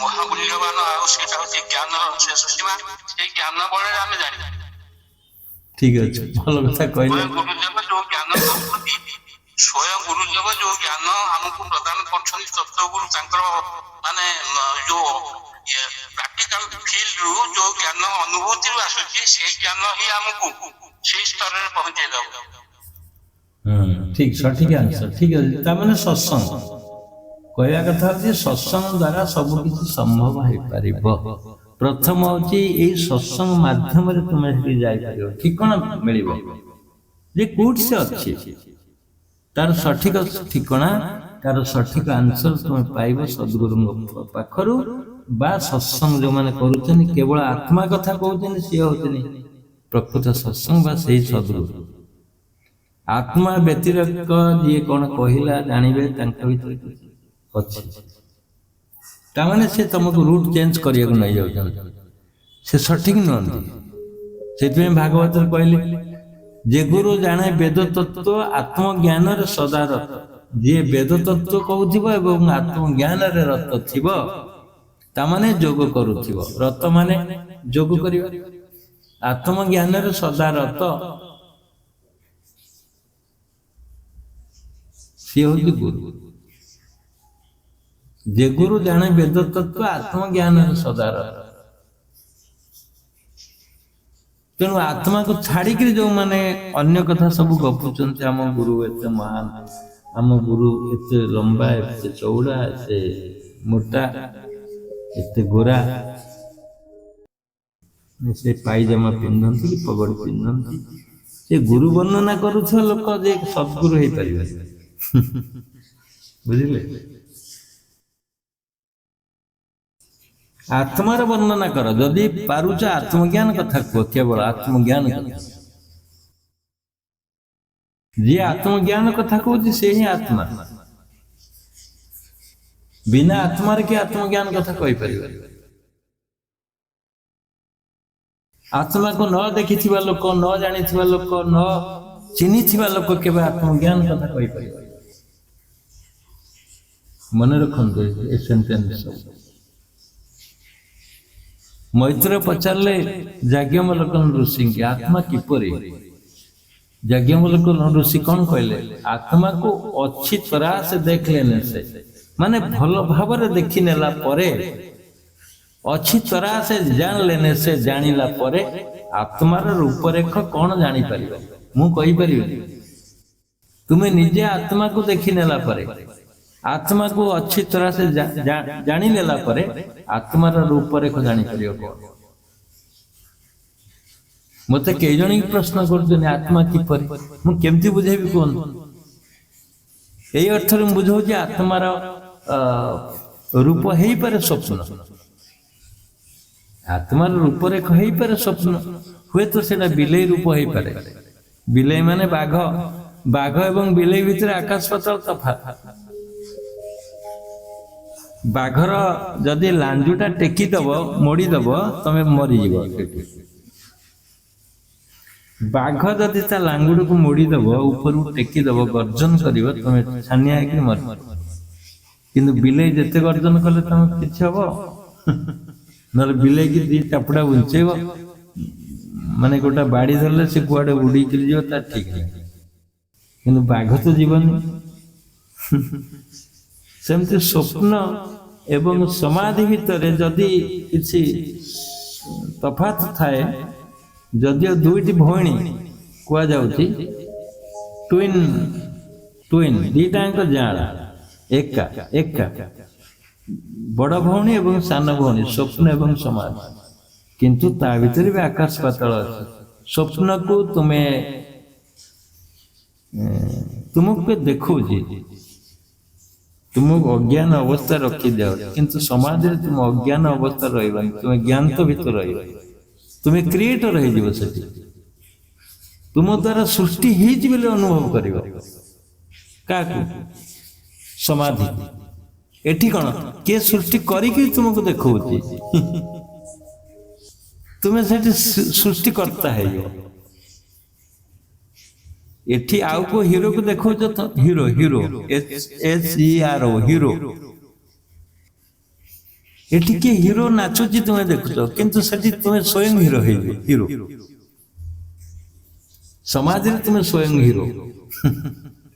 ଏଠି କିଏ ଆଉ କିଏ ନାଚୁଛି ହିରୋ ହିସାବରେ ତୁମେ ଦେଖୁଛ। ଡିଫରେନ୍ସ ଦେଖନ୍ତୁ। ଏଠି ପ୍ରୋଜେକ୍ଟର ଦେଖୁଛ, ଯାହା ତୁମେ ଦେଖୁଛ ଧଳା ସ୍କ୍ରିନରେ। ପ୍ରୋଜେକ୍ଟର ଯୋଉ ଲାଇଟ ଛାଡୁଛି, ଯୋଉ ଚିତ୍ର ଛାଡିଲା, ତମେ ରିଫ୍ଲେକ୍ଟ ହେଲା କପଡାରେ, ତମେ ଦେଖିଲ। ସ୍ୱପ୍ନ ସେୟା, ଏକ୍ସାକ୍ଟ ସେୟା। କିନ୍ତୁ ସମାଧିରେ କଣ ନା, ସମାଧିରେ ସ୍ୱୟଂ ପ୍ରୋଜେକ୍ଟର ତୁମେ ହେଇଯିବ। ତୁମେ ପ୍ରୋଜେକ୍ଟର ହେଇକି ଯାହା ସୃଷ୍ଟି କରିବ ସେଇଟା ଦେଖାଦବ, ରିଫ୍ଲେକ୍ଟ ତୁମେ ଦେଖିପାରିବ। ଯାହା କଳ୍ପନା କରିବ ସେଇଟା ହେଇଯିବ। ତୁମ କଳ୍ପନାଟା ପ୍ରୋଜେକ୍ଟର ହେଇଯିବ। ତେଣୁ କେତେ ଚାଲାକି ଆତ୍ମା ଦେଖନ୍ତୁ, ତୁମ ଭିତରେ ଅଛି, ତୁମକୁ ଚକମା ଦଉଛି। ତୁମେ ସେଇ ଅଂଶ, ତୁମେ ସେଇ ଆତ୍ମାର ଅଂଶ ବିଶେଷ, କିନ୍ତୁ ତୁମେ ଜାଣିପାରୁନ। ଇଏ ବି ଗୋଟେ ବିଚିତ୍ର ରହସ୍ୟ। ତୁମେ ସେଇ ଅଂଶ, ତୁମେ ଜାଣିପାରୁନ। ତୁମେ ଯେତେବେଳେ ସେଇ ପକ୍ଷୀକି ଚିହ୍ନି ନେଇଯିବ, ଯୋଉ ଦୁଇଟି ଡାଳରେ ତୁମେ ବସିଛ ଏଇ ବୃକ୍ଷରେ, ଓଲଟ ବୃକ୍ଷରେ, ଯେତେବେଳେ ସେଇ ପକ୍ଷୀଟିକି ତୁମେ ଦେଖି ନେଇଯିବ ସମାଧିରେ, ସିଏ ଉଡାଣ ଆରମ୍ଭ କରିବ। ପକ୍ଷୀ ହଲେଇବ, ଡେଣା ହଲେଇବ। ହଁ ଓକେ ମୁଁ ଜାଣିଗଲି, ତୁ ମତେ ଚିହ୍ନିଗଲୁ ବୋଲି ମୁଁ ଜାଣିଗଲି। ସେ ହଲେଇବ ସେଇ ଡାଳରେ ବସିକିରି ପକ୍ଷୀରେ। ଦେଖିବାକୁ ଚେଷ୍ଟା କର, କିଛି ଭୟ କରିବାର କିଛି ନାହିଁ। ଖାଲି ମୁଁ କହିଲିନି କେମିତି ପାଇବ ନା, ତୁମର ମାନେ କଳ୍ପନା, ଅଦମ୍ୟ ଇଚ୍ଛା, ଅଦମ୍ୟ ଇଚ୍ଛା। ଆଜି କରିବ, କାଲି କରିବ, ପରଦିନ କରିବ, କଣ୍ଟିନ୍ୟୁ କରିବ, ଡିସକଣ୍ଟିନ୍ୟୁ କରିବ ନାହିଁ। ସେଥିପାଇଁ ଶପଥ କରି ଦିଆଯାଇଛି ମୁନି ସମାଜରେ, ଡିସକଣ୍ଟିନ୍ୟୁ କରିବ ନାହିଁ, ପ୍ରତ୍ୟେକ ଦିନ ସାଧନ କରିବ। ଅଭ୍ୟାସ ବୈରାଗ୍ୟ ଅଭ୍ୟାଙ୍ଗ ତନ୍ନିରୋଧ। ମନକୁ ରୋଧ କରାଯାଇ ପାରିବ କେମିତି ନା, ମନ ତ ଶତ୍ରୁ ନା ତୁମର, ଯଦିଓ ମିତ୍ର ତଥାପି ଶତ୍ରୁ। କେମିତି ଶତ୍ରୁ ନା, ତୁମକୁ ଯୋଉ ଆତ୍ମାର ପ୍ରରୋଚନାରେ ଯୋଉ ମାୟା ସୃଷ୍ଟି କରି ଦିଆହେଇଛି, ନହେଲେ ମାୟା ସୃଷ୍ଟି କରି ତା ଭିତରେ ସେ ପଶିଯାଇଛି। ତେଣୁ ମାୟାକୁ କାଟିଲେ ସିନା ପାଇବ। ଯଦି ପାଇବୁ ଭେଟ, ମାୟାକୁ ତୋଇ କାଟ। ମାୟାକୁ କେମିତି କାଟିବ ନା, ମନ ତ ମାୟା ରୂପରେ ବସିଛି ତୁମ ପାଖରେ, ସେ ନେଇଯିବ। ତା ଅବସ୍ଥାକୁ ଡିଉଟି ଦିଆହେଇଛି, ତୁମକୁ ବୁଲେଇବ ଚାରିଆଡେ। ଲଞ୍ଚ ଯିବା, ଡଙ୍ଗାରେ ବୁଲିବା, ସାଙ୍ଗ କରିବା, ଫିଷ୍ଟ କରିବା। ଆମର ଗୋଟେ ବ୍ୟାଚ୍ ଭୋଜି ଏବେ ହଉଛି, ବୁଝିଲେ, ସେ ପାହାଡ ଉପରେ 30 ତାରିଖ ଦିନ। ମାନେ ଏତେ ବର୍ଷ ପରେ ମନେ ପଡିଲା।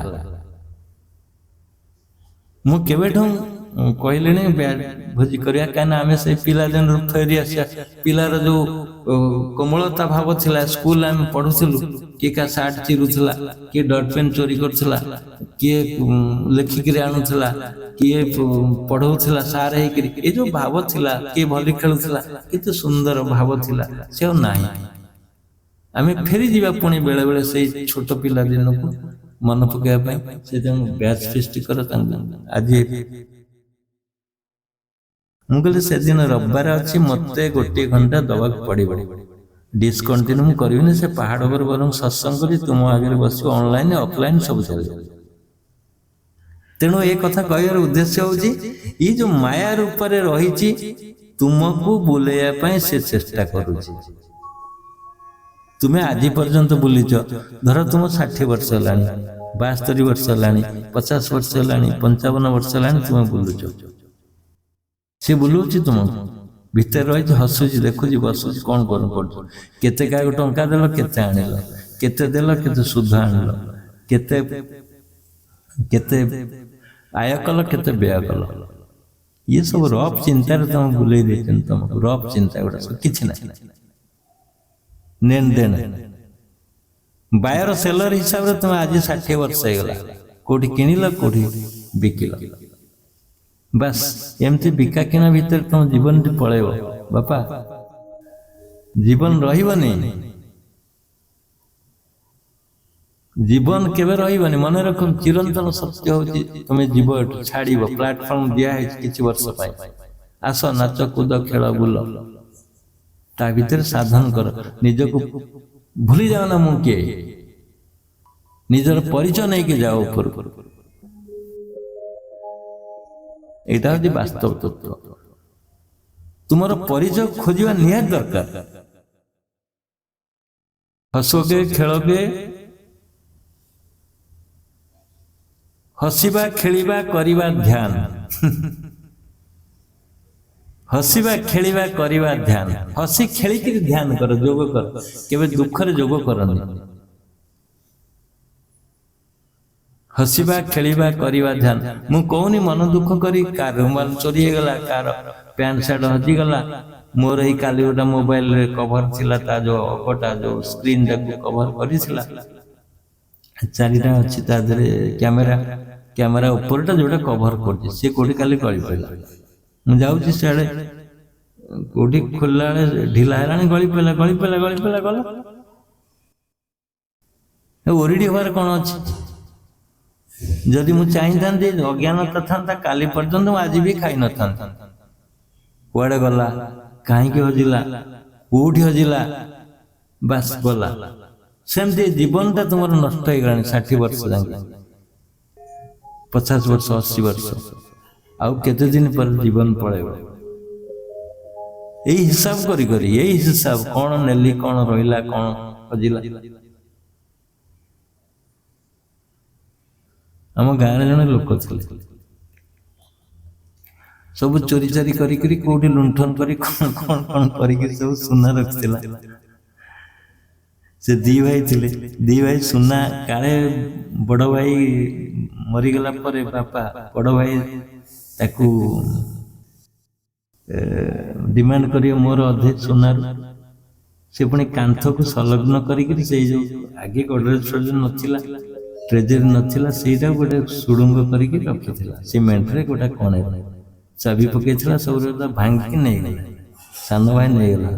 ବୁଢ଼ା ଦେଖିଲା ଆଉ ସୁନା ନାହିଁ, ସୁନା ନାହିଁ, ସୁନା ନାହିଁ, ସୁନା ନାହିଁ, ଏମିତି ଭଜି ହେଲା। ଆଉ 7 ବର୍ଷ ପର୍ଯ୍ୟନ୍ତ ଭଜି ହେଲା। ମୋ ସୁନା ଗଲା କୁଆଡ଼େ? ମାନେ ଜୀବନଟା ଦେଖନ୍ତୁ କେମିତିଆ, ଡେଥ୍ ହେଇଗଲା। ଏମିତି କାହିଁ କା ପକ୍ଷରେ କାହିଁ ନ ହଉଥିବ? ଇଏ ଅଜ୍ଞାନତା କାରଣ, ଅଜ୍ଞାନତାର କାରଣ। ଯେତେବେଳେ ସୁନା ଚୋରି କରୁଥିଲା, ଯେତେବେଳେ ଲୁଣ୍ଠନ କରୁଥିଲା, ଯେତେବେଳେ ବେଇମାନି କରୁଥିଲା, ଯେତେବେଳେ ସଂଗ୍ରହ କରୁଥିଲା ଗରିବ ଲୋକଙ୍କ ପାଖରୁ ସେ ସୁନା ଗୁଡ଼ିକା, ସେତେବେଳେ ତ ଚିନ୍ତା କଲାନି ଏ ସୁନା କୁଆଡ଼େ ଯିବ। ଅସତ୍ୟ ଉପାୟରେ ଅର୍ଜନ କରୁଥିବା ଧନ କେବେ ତୁମକୁ ସମ୍ମାନ ଦେବନି, କେବେ ତୁମକୁ ତୁମର ଠିକ କାମରେ ଲାଗିବନି, ବରଂ ମୂଳ ସହିତ ଯିବ। ବୁଝନ୍ତି କଥାକୁ, ଖୁବ୍ ଜୋର ବୁଝନ୍ତି। ଏ ନିର୍ଘାତ ସତ କଥା। ତେଣୁ ଏମିତି ପଇସା ରୋଜଗାର କର ଯେଉଁଠି ଟିକେ ବି ତୁମର କାଳିମା ନଥିବ। ଯାହା କୁହନ୍ତି ଝାଳ ବୁଆ ଧନ, ସେ ତୁମର କାମରେ ଆସିବ, ସେଇ ତୁମକୁ କାମରେ ଆସିବ, ସେଇ ତୁମକୁ ଯୋଗ ତତ୍ତ୍ୱ ଦେବ। ଟାଇମ ହେଇଗଲାଣି, କ'ଣ କରିବା? ବହି କୁଆଡ଼େ ଗଲା ମୁଁ ଆଉ ଜାଣିପାରୁନି, ବୁଝିଲେ? ବହି ପଢୁଥିଲି ଏମିତି ହୁଏ ବେଳେବେଳେ। ଆମେ ଏଇ ପଢୁଥିଲେ ବାସ୍ତବରେ ଦେଖିବାକୁ ଗଲେ ସଂସାର ଆମ ଦ୍ୱାରା ହିଁ ସୃଷ୍ଟି ହୋଇଛି। ଏହି ସେଣ୍ଟେନ୍ସରେ ଏତେ କଥା ପଡେ। ବେଦରେ କୁହାଯାଇଛି ତତ୍ ସୃଷ୍ଟ ତଦେବାନୁ ପ୍ରବେଶ, ସେଇଆକୁ ସୃଷ୍ଟି କରି ସ୍ୱୟଂ ଏହାରି ମଧ୍ୟ ପ୍ରବେଶ କରିଅଛନ୍ତି। ଅର୍ଥାତ୍ ଆତ୍ମା ଏହାକୁ ସୃଷ୍ଟି କରି ନିଜ ନିର୍ମିତ ଗୃହରେ ସ୍ୱୟଂ ଅବସ୍ଥାନ କରୁଅଛି। ଏତିକି ଥିଲା। ଆଜିର ଏଇଠି ସମାପ୍ତ କରିବାକୁ ସତ୍ସଙ୍ଗ ଆଶା କରେ। ମୋର ପଢିବାର ଉଦ୍ଦେଶ୍ୟ ଥିଲା ବହିକି ଯେ ନିଜେ ପଢନ୍ତୁ, ସବୁଦିନ ଗୋଟିଏ ଷ୍ଟାଞ୍ଜା ପଢନ୍ତୁ, ନହେଲେ ଆମର ଯୋଉ ୟୁଟ୍ୟୁବରେ ଛଡା ହେଇଛି ପ୍ରବଚନ ମଧ୍ୟ ଗୋଟେ ଗୋଟେ ଦେଖନ୍ତୁ, ତୁମ ଉପରେ ପ୍ରଭାବ ପଡିବ, ଗଭୀର ପ୍ରଭାବ ପଡିବ, କଳ୍ପନା କରିପାରିବନି। ଯେତେ ଗୁଡେ ଆସୁଛନ୍ତି ବର୍ତ୍ତମାନ ମୁଁ ଦେଖୁଛି ବା ଏଇଠି ଅଛନ୍ତି ବହୁତ ଭଲ ସ୍କଲାର ପିଲା ଗୁଡା, ସେମାନେ ବି ବାରମ୍ବାର ଏଇ ମାନେ ୟୁଟ୍ୟୁବରୁ ବହୁତ କିଛି ଗ୍ରହଣ କରୁଛନ୍ତି। ମୁଁ ଅନୁଭବ କରୁଛି, ବହୁତ କିଛି ଅନୁଭବ କରୁଛି ସେମାନେ କରୁଛନ୍ତି। ଅସମ୍ଭବ କିଛି ନାହିଁ। ତୁମେ ତାସ ଖେଳନ୍ତୁ, ସବୁଦିନ ଗୋଟେ ଆଦତ ହେଇଯାଏ ତାସ ଖେଳିବା, ନିଶା ହେଇଯାଏ, ସେମିତି ଗୋଟେ ନିଶା ହେଇଯିବ। ସବୁଦିନ ଆରମ୍ଭ କରନ୍ତୁ, ସାଧନ କରି ହଉ ନ ହଉ। କିଏ କହୁଛନ୍ତି ମୋ ଜଙ୍ଘଟା ଲାଗୁନି, ମୋ ଆଣ୍ଠୁଟା ଲାଗୁନି, ତଳେ ଟେକିକି ରହିବ, ହଉ କଣ ହେଲା। କିଏ କହୁଛି ଝାଡା ହଉନି, ନ ହଉ କଣ ହେଲା। ରାତି 3ଟାରେ ଉଠି ଝାଡା ବନ୍ଦ କି ଆଉ 15 ଦିନ ଷ୍ଟାର୍ଟ କର, ଦେଖିବ ଝାଡା ଆରମ୍ଭ ହବ। କିଏ କହ ଓଙ୍କାର ହଉନି, ନ ହଉ କିଛି ନାହିଁ, ଯୋଉଦିନ ହେଲା ହବ। କିଏ କହୁଛନ୍ତି ମୋ ଚକ୍ର ବେଦନ ଭୁଲି ଯାଉଛି, ଭୁଲି ଯାଉ, କିଛି ଅସୁବିଧା ନାହିଁ, ଯୋଉଦିନ ହେଲା ହବ, କିଛି ନାହିଁ। ତୁମେ ଯୋଉଟା ନେଗ୍ଲେକ୍ଟ ହେଇଗଲା ଯେ କିଛି କ୍ଷତି ହେଇଗଲା ତା ନୁହେଁ, ତୁମେ ବା କୋସିସ ଜାରି ରଖିଛ। ମୁଁ ପହଞ୍ଚିବି ସେଠି, ମୁଁ ଦର୍ଶନ କରିବି। ହଉ, ମୁଁ ଏତିକି ଶେଷରେ କନକ୍ଲୁଜନ ମୁଁ କହିବି ସିଦ୍ଧାନ୍ତ। କନକ୍ଲୁଜନ ଏଇଠି ରଖିବି ଯେ ସବୁଦିନ ଟିକେ ଟିକେ ବହି ପଢନ୍ତୁ, ଗୋଟେ ପାରା ବି ପଢନ୍ତୁ। ଅବଶ୍ୟ ଏଗୁଡ଼ା ବିକଳ୍ପ ରହିଯାଇଛି ସତ୍ସଙ୍ଗ ଶୁଣିବା। ବର୍ତ୍ତମାନ ସମୟରେ ୟୁଟ୍ୟୁବ ସହିତ ଲୋକମାନେ ବହୁତ ଆଟାଚମେଣ୍ଟ ହେଲେଣି, ସର୍ଟ ଭିଡ଼ିଓ ସହିତ ଆଟାଚମେଣ୍ଟ ହେଲେଣି। ଗୋଟେ ସର୍ଟ ଭିଡ଼ିଓ ମାରିବ, ତାପରକୁ ଚାଲିଥିବ, ତମେ କ'ଣ କରିବ, ଘଣ୍ଟା ହେଇଯିବ ଜାଣିପାରିବନି। ସେଥିରୁ କ୍ଷାନ୍ତ ରୁହନ୍ତୁ। ପର୍ଟିକୁଲାର ତୁମକୁ ଯିଏ ଇନଫ୍ଲୁଏନ୍ସ କରିବ, ତୁମକୁ ଲାଇଫ ପରିବର୍ତ୍ତନ କରିବ, ସେଇ ଭିଡ଼ିଓ ଗୁଡ଼ିକ ଶୁଣନ୍ତୁ, ବୁଝିପାରିଲେ? ସେଇଟା ଭିଡ଼ିଓ ଶୁଣନ୍ତୁ ଆଉ ବହି ପଢ଼ନ୍ତୁ। ବହି ପଢ଼ିଲେ ବହୁତ ଉପକାର ପାଇପାରିବେ। କେବେ କଳ୍ପନା କରିନଥିବେ ବହିରେ କେତେ ଉପକାର, କଳ୍ପନା ବି କରିନଥିବେ। ହଉ, ସମସ୍ତେ ଧୈର୍ଯ୍ୟର ସହିତ ଦୀର୍ଘ 10:30, 11:30, 12:30, 1:30 3 ଘଣ୍ଟା ଏଠି ଉପସ୍ଥିତ ରହି ମ୍ୟୁଜିକ ସହିତ ଆମର ପ୍ରବଚନକୁ ଧ୍ୟାନରେ ପ୍ରଣବକୁ ମନ ଦେଇ କରୁଥିଲେ ଏବଂ ସମସ୍ତେ ନିରବତା ସହିତ ଶୁଣିଛନ୍ତି, ଅନୁଧ୍ୟାନ କରିଛନ୍ତି, ବାସ୍ତବ ତତ୍ତ୍ୱକୁ ମଧ୍ୟ ବୁଝିଛନ୍ତି ଆସ୍ତେ ଆସ୍ତେ। ସେଥିପାଇଁ ସମସ୍ତଙ୍କୁ ଧନ୍ୟବାଦ। ସମସ୍ତେ ସାଧନ କରନ୍ତୁ, ପ୍ରତ୍ୟେକ ଦିନ ସାଧନ କରନ୍ତୁ, ଗୋଟିଏ ଟର୍ମ କୌଣସି ଦିନ ବନ୍ଦ କରନ୍ତୁ ନାହିଁ। ଆଉ ପ୍ରତ୍ୟେକ ସତ୍ସଙ୍ଗ ଆଟେଣ୍ଡ କରନ୍ତୁ। ଏହି ସତ୍ସଙ୍ଗ ତୁମକୁ ବହୁତ ଉଚ୍ଚ ସ୍ତରରେ ନେଇ ପହଞ୍ଚେଇ ଦେବ।